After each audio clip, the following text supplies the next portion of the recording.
I'm Troy. Come on in to see my Star Wars collection. Hello, YouTube. Welcome to another edition of Star Wars Collections and Displays. I'm Jack, and this is Jim. We're here today with a collector named Troy. I see a lot of Star Wars in that room behind you there, Troy. Take a moment, introduce yourself. Who are you? Where are you from? I am Troy. I'm Patterson. I'm from Alabama. Lived in Alabama most of my life. I spent a few years in Baton Rouge, Louisiana. Yeah. Roll Been a Tide. collector. Yeah. Very cool. Very cool. So let's just jump right into it. Tell us a little bit about what is it you're collecting? Action figures, vehicles, helmets, lightsabers, comics? I collect three main things. I do collect other stuff, but the three main areas of my collection is vintage, autographs, and prop replicas. I do collect newer stuff, but it's very focused. It's not like all over the place when it comes to newer things, but mainly vintage, autographs, and prop replicas. Very cool. Is there a particular scale? Is this a 3 3/4? The 6-inch Black Series, 12-inch? All of that, all of it. Actually, it's interesting to note that when I was a kid and I was going through, I don't know if you're familiar with the Kenner pamphlets they would put in vehicles that you could open and you could see all the new stuff. Kenner was very smart about marketing, and I wanted to get all that. I wanted all of it, but I never saw it that much in stores. I'd see a little here, a little there, but not very much. But to go to your question about scale, there was a page for the Kenner 12-inch lines, the Kenner large figures. And I thought back then as a child, they were the most incredible thing. I like, wow, these are really cool. I never saw them in stores. I might have a vague memory of seeing a Han, and that's a maybe. I don't, sometimes your mind will play tricks on you. So when I got back into it, that was the first thing I was going for, them 12-inch figures. Yeah. Same here. That's where I started out as well. Yeah. Yeah. And when the line came back in 1996, the 12-inch line, I was super excited because I had completed my 12-inch figures and I wanted to see what more they could explore with other figures they didn't produce because they only did 12.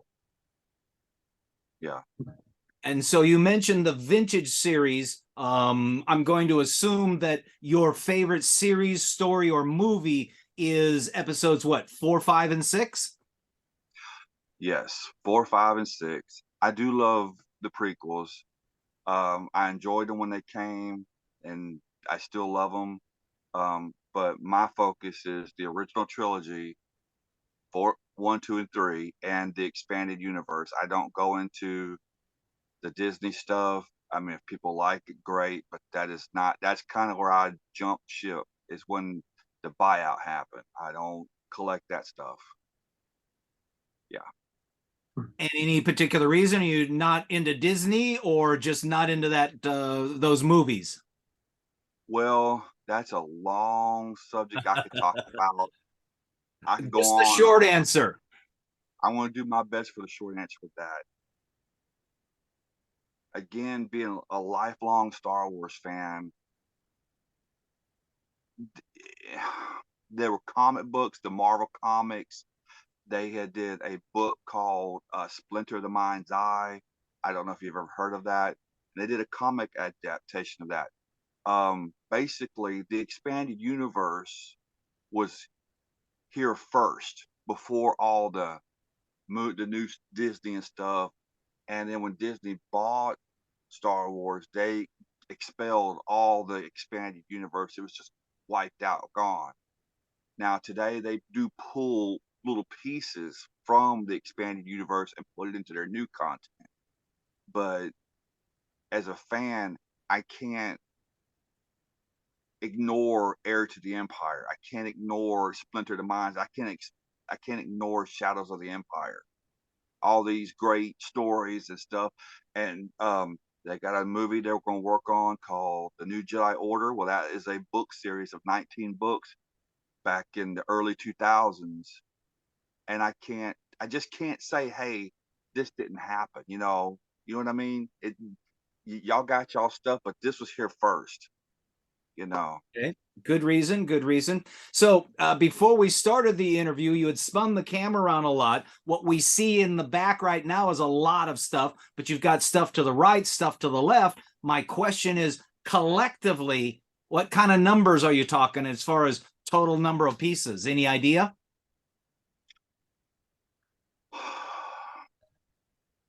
About 2,500 pieces, maybe.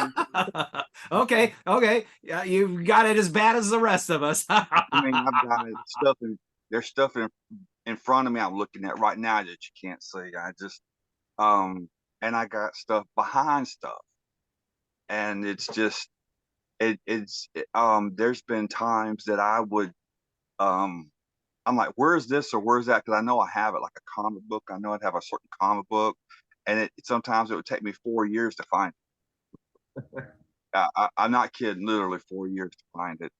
And some stuff I still haven't found. One time I came in here with a pair of scissors and I still haven't found them. That's been 3 years ago. I don't know where they Crowded are. legs. Troy, what is it about Star Wars? Why did you get the fancy for Star Wars and start collecting those items opposed to some other franchise or something else? Well, how I got into Star Wars is very unique.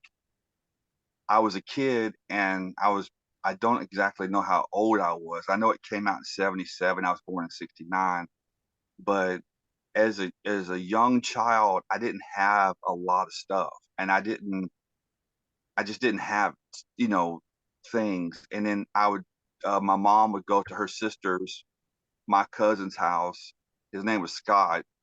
And I would go in his room when he wasn't there. I would never take nothing or really touch anything. But he had this top drawer that I used to just open. And in this drawer, he had the most amazing stuff. I mean, he had trading cards. I didn't know anything about trading cards. I wasn't allowed to go to the store, He had Jaws trading cards, Close Encounters trading cards, and Star Wars trading cards. And I really looked up to him because he rode motorcycles, he rode bicycles, he built model cars. He did all these things that back in the 70s kids did that I just didn't know how to do. So, but when I saw the cards, I was just like, what is this? Like, I saw Darth Vader, which I didn't know his name. I saw C-3PO, R2-D2, and it just hit me. It just like click, I didn't even know how to read at the time. And I think eventually he gave me a couple of the cards, and then I would go to my uncle and I would sit on his lap and he would tell me the characters' names. I'd have to rely on him to tell me the names of the characters. And then to further answer that question, when I don't know, about 6 or 7 months later, I'm in Baton Rouge and my dad says, hey, we're going to go to the movies. What do you want to go see? Well, I kept seeing this advertisement for these skeletons running around fighting this guy. And that was called Jason and Argonauts. I didn't, but I thought it was cool looking. And then one day on a 13-inch TV or a 9-inch TV, they show the trailer for Star Wars. I'm like, we're not going to go see Jason and the Argonauts. We're going to go see Star Wars. And so he takes the family to go see Star Wars. Now, remember, I don't know nothing about this movie. I just seen some trading cards to a drive-in. On the big, big, big screen, we go into the drive-in, and I'm looking up at this big screen, and my father was the kind of guy, he never got to a movie on time. It was always in the middle of the movie. I'm like, but that's just how he was. So he's driving the car. I'm looking out the window like this, and I look up and I see this giant car floating in the air. And I'm like, oh, I'm just speechless. Okay. he couldn't find a speaker that would work, and we left the drive-in right then and there. And I was devastated. I was devastated. Oh, oh, So he took me to a theater, and we saw it then. oh, wow. Okay. Wow, that's What was your quite reaction the the first time you saw it in the theater? Do you remember? I do remember it. I saw it 4 times in the theater, and I wanted to see it a 5th. But my dad was like, "You know what? You haven't seen this enough. We're gonna go see this. We're gonna go see this Lee Majors movie called Horsemen's or something about Vikings and stuff." I remember that. I remember that because I was very disappointed. I wanted to go see Star Wars. Sure. Interesting. wow. So your motivation for collecting, is it investment? Is it for looks? Is it for enjoyment? Is it for memory lane? Is it an escape? It's almost all those things, but for me, the stuff's cool. That's all I can say. I mean, if it's not cool, I don't get it. For me now, I mean, those answers are all correct, but over the years, it's been a family reminder. I have lost a lot of family members over the years, and some of them have contributed to this. And so when I look at this, I think of them, or I'll think, my whole family. I'll look at a box or something like this, and I think when I look at these pictures, I'm like, "Mom, boy, my grandfather was alive, and everybody was around." As a child, as a child, you're new to the world. You don't know any bad. You just, you know, you're innocent, and you see these movies, and I mean, Star Wars gave me a great childhood. I mean, it really did. In other And words, I mean, I'm not saying my childhood was bad, but there were issues and stuff, but Star Wars made it better. very good, very good. One of the things I like the most about this whole video series, and almost everybody that we talk to all end up going back down memory lane, and it's comments like you just made. My uncle, my cousin, my aunt, my Mhm. dad. Although I haven't had anybody yet say, I was devastated because we couldn't find a speaker at the drive-in theater to watch the movie. Yeah. I call them people my unsung heroes. They're the ones, yeah. I Yeah. was So very, very devastated. sorry Yeah. to hear that, but you did get a chance to see it, and you had the motivation and desire, so you accomplished your goal there. Mhm. I have seen pictures of what you've sent to me in advance. We're running some of those in the little window to the side, and I'll ask you a few other questions about some of those. But moving forward in the series of questions, I want to talk a I little don't bit see about the window. I don't see the window that you're talking about. the fourth window, which there's nothing there. I'll fill it in a little bit. Okay. Um, Okay. but the question that I have for you is, of all the items you have, your feelings on graded. And I think I saw some pictures that you have some graded stuff. Yes. I what my feelings on grading is I I I'm still on the fence on some of it. But as a collector, if I find what I'm looking for and the condition is there and it's not graded, I'm okay with that. But if it's graded, I'm okay with that too. If the price is affordable or negotiable, or I can work out a deal, things like that. But I'm okay with grading. Really, I don't have a problem with it. I see some benefits of it, and I do see people's opinions. I see both sides of the fence.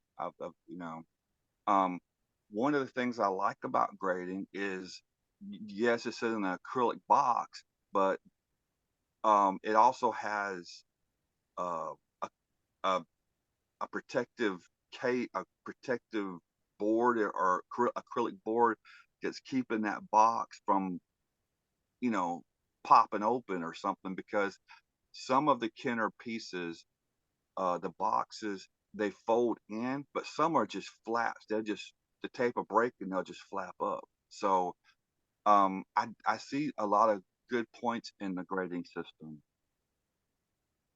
Yeah. Speaking of grading, I have to ask this question. In the original conversation that you and I had on the phone maybe a month ago, and I remember the reason you called, which was to offer the suggestion for how to obtain the chess table for the Millennium Falcon. And we'll come back to that in a moment. But in that same conversation, and this brings the grading thing back into it, you had mentioned that you had obtained, was it a Obi-Wan Kenobi or a Luke Skywalker double telescoping figure? The Luke one. I wish I could find an Obi-Wan, but yeah, it was the Luke. So with the amount of money that you mentioned, you don't have to say what it was that you spent on that. Is that something that you would consider getting graded or worth grading? Well, the one I have, the early bird kit that's got the 4 figures, that is graded. That actually is graded. Okay. There's one that I have up here that I found at a comic book shop just by pure chance, and the guy didn't know what he had, you know, and I got it for $30. Deal. Yeah, that's what I said. Yeah. And that when they say knowledge is power, there's some real truth there. Oh yeah. I was just having a conversation with Josh. Ironically, my Star Wars collection started out with G.I. Joe. Because they're so expensive, I ended up going to Star Wars. And now that I've gone through and done the whole Star Wars thing, the irony is I'm back to G.I. Joe once again. And, you know, just last night I was telling Josh a moment ago, I picked up a catalog book and I've been reading it for the last 2 days. And there's a guy on eBay offering the Crash Team G.I. Joe, and I picked it apart. I said, you've got the pants from this one, you've got the jacket from that one, and you've got the helmet from this one. So knowledge is power. For sure. And Jim, I'll remind you, I don't know who this Josh guy is you keep mentioning, but I go by Jack when we're talking. Sorry about that. So I wanted to ask the next question, which is the importance of the items collected. For me, it was just to obtain the items. The quality, I mean, I wouldn't buy junk, but the quality wasn't an issue. Where are you when you buy things? Is it a quality issue? Is it, I just got to have it because it's there? What's your thoughts? I don't think I got to have it because it's there. I mean, there's a picture I sent you of the Kenner catalogs. I want everything that's in that catalog. I want to be able to own every single piece in that catalog, and I'm pretty close. I'm pretty close to that. Some of the, as far as the action figure related stuff goes, I have all that. It's just there are things like poster sets, bop bags, vans. There are these little small vans and stuff. I find that stuff way more exciting to collect because a lot of people just went through it and didn't save a lot of that. Now they saved the action figures and they saved the ships and the vehicles, but some of these other things, like I sent you a picture of a toothbrush. That's one of those things in that catalog that people just rip through, and there's not that many more out there. But my main focus is getting the stuff that's in that catalog, vintage. And as far as prop replica goes, I kind of have most of the stuff I really want, but there's probably something to pop up that is related to the original trilogy that I might want one day, but I not much. So let me ask you this quick question then. If you had the choice between, let's just say, a $35 version of what's on that catalog card you referred to versus the $300 graded one, which would you have the preference for? Depending on condition, mainly, like I'll probably go with the graded one. Okay, interesting. If it's Let me but ask, let me follow up with, you're talking about wanting everything that's in the Kenner catalog. Let's say you find some more of those items, like a toothbrush. It's a little strange for a toothbrush, this question, but just in general, are you looking for those things still kind of mint in box, or are you yes, loose? yes, both. I want them both. Why both? Yeah. Huh? Why both? Yeah. Because that's a good question. I don't. I mean, because when I was a kid, I opened it and I just looked at it. I never I when I was collecting the figures as a kid, and it bugs me today that I opened them not for value, but for simple the reason I didn't play with it. I opened it and set it in the tray, in the collector's tray, and stared at it. If I got a figure and somehow I had lost a gun or gun was missing, I had to go buy it again. If the arms were loose, I'd buy it again. Everything, it had to be dead mint.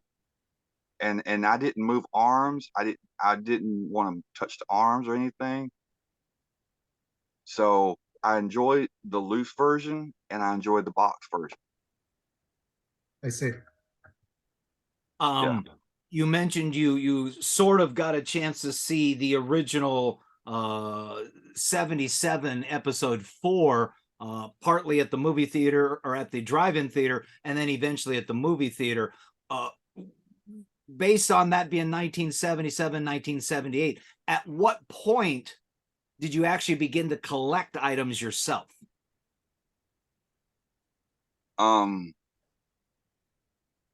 The thing I remember back then is, again, I didn't see anything in stores. For some reason or another, I had a few magazines, horror magazines, monster magazines. Before Star Wars, I would sit up at night and watch Star Trek with my mom and Lost in Space. I was a sci-fi kind of, I ain't gonna say nut, but I enjoyed it. I just enjoyed the I was a big robot. I really liked Lost in Space for the robot. And there was one episode that had Robbie the robot in it. I don't know if you remember that. It was an episode that had Robbie in Lost in Space.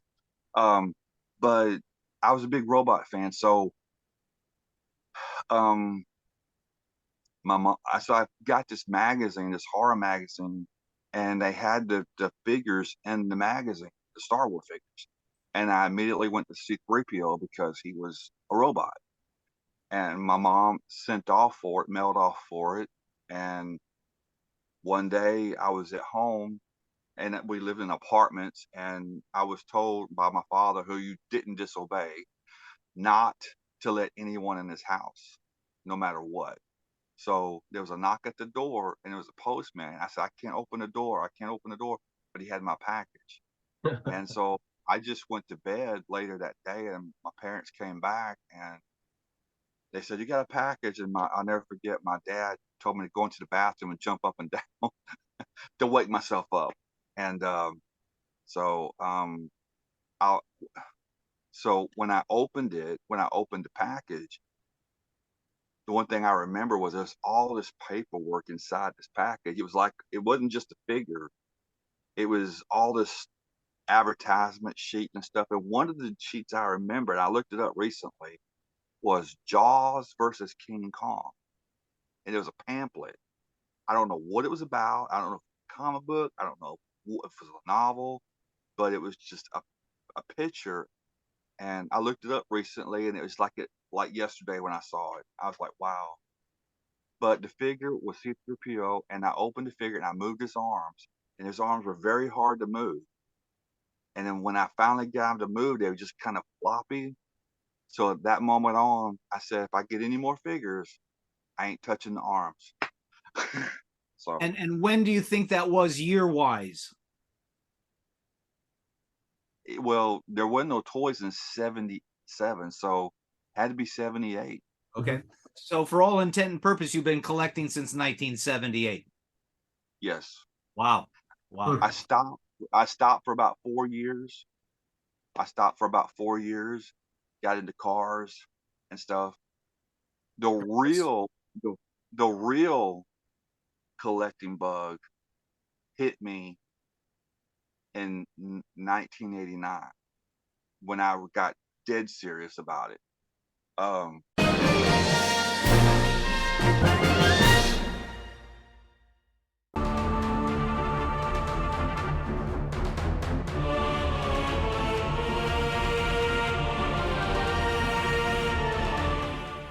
Which Ewok had an iguana as a pet and advisor?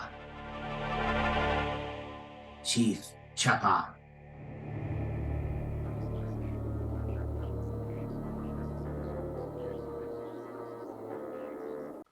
This is Jack in the Box. We finally get our box back from CAS. Me? Poetry? We don't just spread fun through action figures, we get close and personal with the actors that played these characters. I'm Nick Joseph, and I played Major Aho Extrafon. You were the one that banged his head in that doorway? Yes, that's me, yes. And then they dressed me as a Hoth rebel. Be sure to subscribe and binge watch all of our episodes. Thanks for tuning in to Jack in the Box.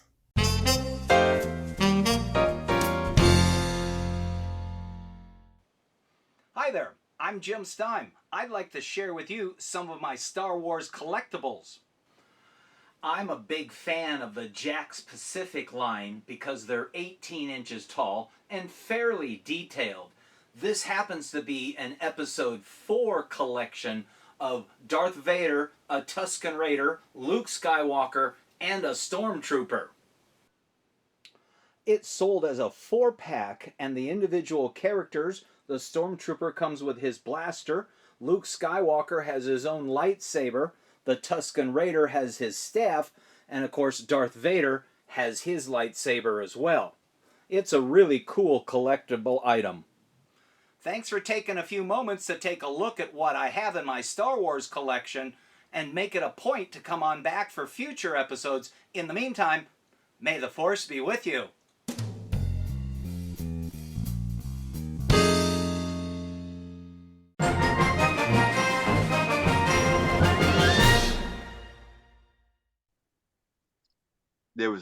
My uncle had a friend who ran a video store. His name was Richard Sherman. We called him Dick Sherman, and he was a really sweet man, elderly man, and he'd sometimes just loan me, wouldn't even charge me for a video. He'd just say, here, because I remember I wanted to see Excalibur again, and he said, here, go watch it, and he says, and I'd talk about Star Wars, and he says, oh, my son collects that. He said, oh, my son collects that. And I'm like, okay, cool. And then he says, you ought to go over there and see his collection one day. I'm like, yeah, sure. I mean, I was just thinking, well, I have a lot of Star Wars. Why would I want to go see this guy's Star Wars, But, and then so that went on for like a year. And then I was at work one day at a store, and Richard came into the store, and he mentioned again how his son collects Star Wars. And I'm like, you know what? Maybe I should go see it. Don't be such a snob. Go check it out. And I had probably at that time 60 figures. For a child, that was a lot, and I kept them all. And I had, half the ships and all. But so I went over to his house in my Z28. And one thing I want to say is people use this term quite often. And when I say this, the term blow you away, I've been blown away, that is an understatement. Wow. When I went into this man's house, I was expecting to see maybe a shelf or something like that. Now you got to remember, this is in 1989. There is no new Star Wars. This is just vintage only. There is nothing new in stores. It's all gone. I went into this man's house, go up these stairs, and there's stuff going down the stairs. Go down a hallway up the stairs. There's stuff down the hallway. go into a room, and the room is filled full of Star Wars. I could not take it all in. Have you ever seen something that you just, I can't take it all in? I'm just, you know, I Blown can't take away. it all in. Blown, I mean, could not take it all in. And the crazy thing about it was, this is again 1989. It was like I stepped back in 1977, 1980, and 1983. Because not only did he have the toys, but he had all the advertisements. Going to McDonald's, what's McDonald's? Burger King. They had all the glass displays, the glasses they sold, the glasses. They had all the displays. To this day, as much stuff as I have not been able to duplicate that collection. Wow. Wow. The son Blown. of a video store owner was a good life. Yes, he was a banker. He was a banker. He was a banker. Okay. Now, when I say son, he was a grown man. He was he had his own family and all that. And yes, he had an amazing collection. And not only did he have Star Wars, he had other things. He had that original Alien doll in the box. I don't know if you're familiar with that. That's a pretty expensive piece too. Yeah. But I could not. I went over there maybe 6 times and still I could not process that much stuff. Couldn't process. That's a great story. Your collection or display, it from what I've seen already, it what commands an entire room. Yeah, a little bit of it has went into another room, a little bit of it, and a little bit of it has gone into the kitchen. And I'm secretly trying to stash stuff in other places. So your displays there, are the items shelved, pinned, suspended from the ceiling? How do you display your stuff? I don't suspend nothing from the ceiling. I'm just too afraid something's gonna fall and damage something else. And I don't want to put no holes in my ceiling either. I I remember understand you that. saying that about your collection, but currently I want to redo this entire room and do it right and all. And I'm starting in the process of that. Most of the stuff back here is garbage furniture. Not just there. Well, not say garbage, but display stuff I got from stores closing and things like that. And um, and that type of stuff I could just, once I get the real cabinets and display cases, I could just toss that. There are a few display cabinets in here that was given to me by my mom that I can't get rid of that. So, but yeah. And along the various displays that you've either built or acquired, is there any special lighting effects or lighting that you've employed? No, not yet anyway. I'm not saying that won't be a case in the future. I'm very, like some of the pictures I've sent, I didn't want to just have direct sunlight come on anything because that's not a good idea. Um, I'm very, um, I've researched museums and stuff, how to preserve things. I have a dehumidifier in here that's turned off right now. I and I I don't know if it's LED lights or I use certain light bulbs. It stays in the dark. Most of my vintage figures are in comic book um, boxes. The figures are in an acrylic case, star cases inside a comic. I don't keep them out uh, where light can damage them or anything. Or Sure. it's not just light. These older toys, they can get, the bubbles could turn yellow. You can get frosting on the figures.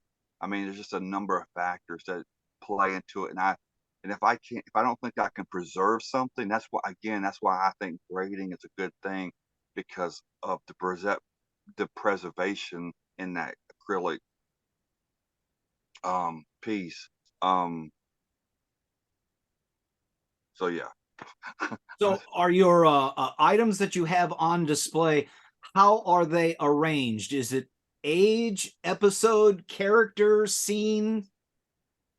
Well, behind me, not all of it, but a lot of the vintage is back here. But it's also, vintage is also kind of gotten where it's scattered all over. There is no, originally vintage was back here, but I've gotten so much more stuff that it's just turned into a pile. And I want to, I think I got great stuff. It's gotten bigger than I thought it would be. You know, let me put it this way. When I was collecting originally, I didn't know there was going to be a 3-foot Millennium Falcon coming out one day. And when that hit, I was like, okay, I'm on that right now. Everything else is on hold. And that 3-foot Millennium Falcon sits over there in a case, and it takes up a lot of space. Is that the one you did send me some pictures of? No, Oh, okay. that one I sent you a picture of is a smaller version of it. Okay. And it's not in a case, but it's a smaller version of it by EFX, and it's beautiful. It really is. It's a die cast Falcon. It's beautiful. I saw it. I was impressed. It got a lot of, I'll use the word aging to it. Really looked Very, nice. very well weathered. Yes. So with all the items that you have, and knowing that you've encompassed an entire room, do you have the ability to expand further? I know you mentioned you're trying to slowly move stuff into other rooms, but maybe there's something holding you back there. Well, no, I don't have the ability. Well, the thing is, I think I have the room. I just have to maximize the space. You know what I mean? Like Be create more more efficient shelves. with display area. Yeah, more shelves would help. There's ways I can maximize. I need to maximize my space, and I haven't done that. And that's one of the reasons why I want to redo the room, and I want to do it slowly because I don't want to damage anything. You know, anything like that. So it's going to be a slow process, but I'm really looking forward to it. Yeah. And Troy, when you're buying some of these new items, or even buying items at least new to you, it might be a vintage item, what are your sources? You know, from one collector to another collector, where's the best place to find these items? All over the place. All over. I go through Frank at Final Frontier. He's a vintage store, online vintage store, and a brick and mortar store. I forget where it's from, but anyway, he's one of the biggest. But eBay is also another one. Facebook is another one. Just searching around town is another one. Although you don't come up with much, but something is something, you know. So, another thing I did 20 years ago that really helped me out quite a bit was I got married, and Congratulations. yeah, back then I've been married 28 years. But when I first got married, I had no money after I got married. I was like, okay, how am I gonna grow? Okay, I'm trying to grow this collection. What am I gonna do?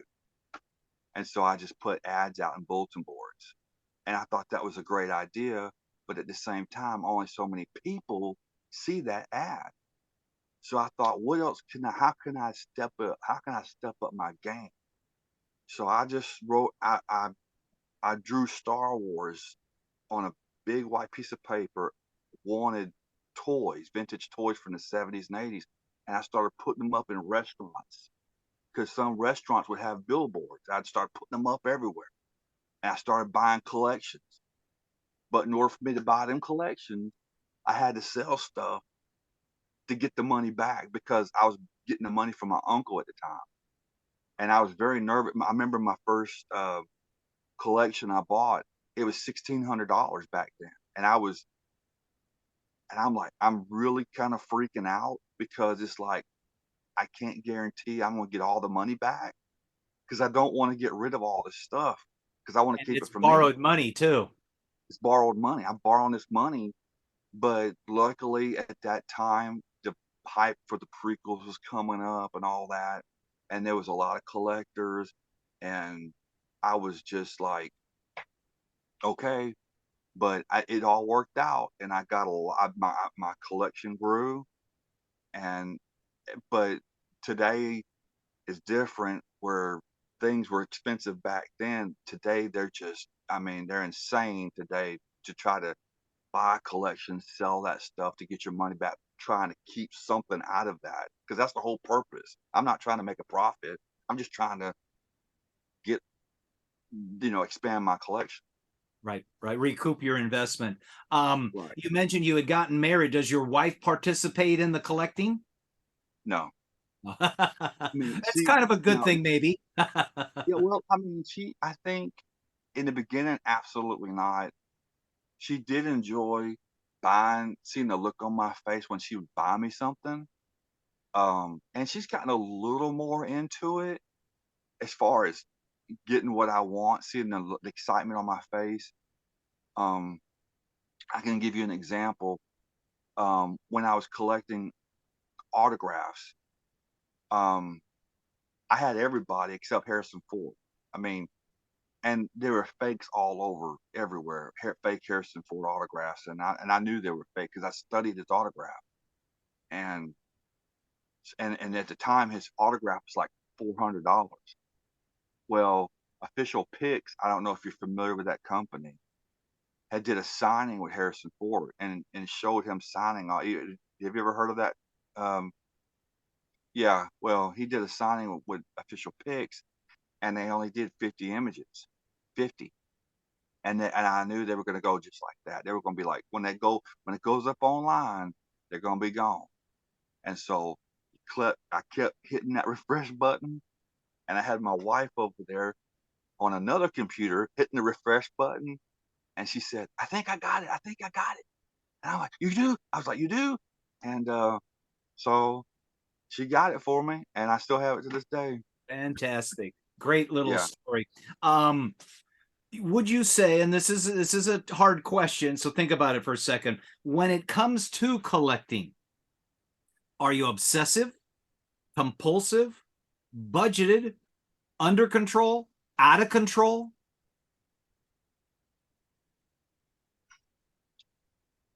I do. I am mindful of the money, and if I don't think that I can pull it off, I won't do it. Even though I have gotten myself into some scary financial situations buying some of this stuff. But it all worked out. I mean, but um, because I have not, I don't have it all, and there's still plenty more I want to get. I would definitely say I am obsessive. Like for instance, when I buy a big item, like when I buy a big item, you get and you have it, and now you might I might take out a loan to get it, or I might do whatever it takes to get it, and I pay back. I'm paying back, and when I pay back, I don't pay back the normal payment. I'm dropping ton because I want to pay it off as fast as possible so I can move on to the next thing. But while I'm doing that, I'll buy something that's $50, just to kind of keep my hunger fed. So yeah, I am obsessed. I am obsessed. Yeah. With as Hold nice on a one second. Hold on one second. She's calling me. So my next question is, with as nice a collection as you have, other than you and your wife, who sees the collection? Almost no one. um, I do have family that comes and might see it. Not very few of them have. Just today, I had my nephew come over, who is also a collector. He also got into it, and he collects too. Not on the scale I do, but you know he buys all the newer things too, like the Disney stuff. But he came over with his girlfriend, and I showed it to her. Um, I have turned people down from coming in here. My brother had gotten married once and wanted to show his new wife. I said, no, I don't know her. I don't know her from nothing. and I didn't think their marriage was going to last, and it didn't. But I knew she had sons and stuff. I don't know these people, but it's a private What's the collection. fear there? What holds you back? What turns you off about that? People stealing. Okay. People, and people will come in and just grab something sometimes. I mean, good night, dear. Good night, dear. But if I was to come over to your house or your house and I see your collection, the last thing I'm going to do out of respect is touch anything. And I don't like it when people just come in and they see something, they just reach down and just grab it. I'm like, don't do that. But yeah. Okay, well, that's a very good answer. Very good answer. So do you have a favorite item? No. Well, I do, but I mean, there's so many sentimental things that I have. When I told you about that C-3PO figure, I was going to ask, do you still have it? yes and no. No. Well, the wiggly arms came off. You got the arms. no, I have the whole figure. Oh, it's still in the family. But to finish that story from way back in '78, so I had my figure and I went to sleep with. I went to sleep. I put it on the mantle and I went to sleep. I wake up, it's not there. I said, "Where's my figure?" My sister had got a hold of it and was in the dining room twisting the arms and everything. So you don't know what the future holds and stuff. If something was to happen to me and somebody was to come in here and take all this stuff, I wanted to make sure that figure was somehow safe. So I gave it to my sister, and she has a son. So it's still mine. It's still in the family, okay. but she has it. But that's not my favorite. If I was to nail down one thing that's my favorite, is the 12-inch Han Solo figure. I just love the presentation of that figure. It's graded. I have a graded version. I have a loose version. I also love the Millennium Falcon, the original '79 Millennium Falcon. My uncle got that for me. That's a whole nother story. I could tell you that. I've got hundreds of stories, hundreds. But I see Jim for his stuff, but we'll just make sure that Jim understands Troy's talking about vintage. You're looking, Jim's stuff is 1996, 97 type stuff. Yeah, I have that. To follow up to Jim's question about your favorite item, what about a favorite movie? I know that you said that original trilogy you're a big fan of that. Also, this prequels. If you had to pick a favorite out of this whole Star Wars series, what's your favorite? To me, Star Wars, Empire, and Jedi is one film. Each of those films takes place in real time every 3 years. And in each of those 3 years in my life, I was at a special place. So it's hard to pick one. I love Jedi. Jedi was a big deal for me because I was starting to break free from being kept at home. I was able to get out more. I was at a theater for the first time by myself in 1983. First time watching Return of the Jedi, and I was thrilled to death that I finally had a little freedom. So that was very special. I remember sitting in the theater just excited that I got some freedom. I'm here by myself. I ain't got to be escorted. Empire Strikes Back was very special because it tortured me for 3 years because I didn't know what was going to happen next. And I wanted to know what was going to happen next. I went to camp a year later with all these guys, and I'm sitting there worried about Han Solo at camp. And they all say, he's going to be fine. He's going to be great. Don't worry about it. And then Star Wars was the beginning of the whole thing. and being just a child, being innocent, not knowing anything. It's just those 3 films were the best. So I mean, you within that couldn't ask for a better job. trilogy, within that trilogy of movies, did you have a favorite character? Han Solo. Okay. And I could get on a rant here, but I don't understand Harrison Ford's feelings towards Han Solo. Han Solo gave him everything and is still giving him everything, and he hates the character. I don't get that. I don't get it at all. It don't make sense to me. You know why? I want to say this.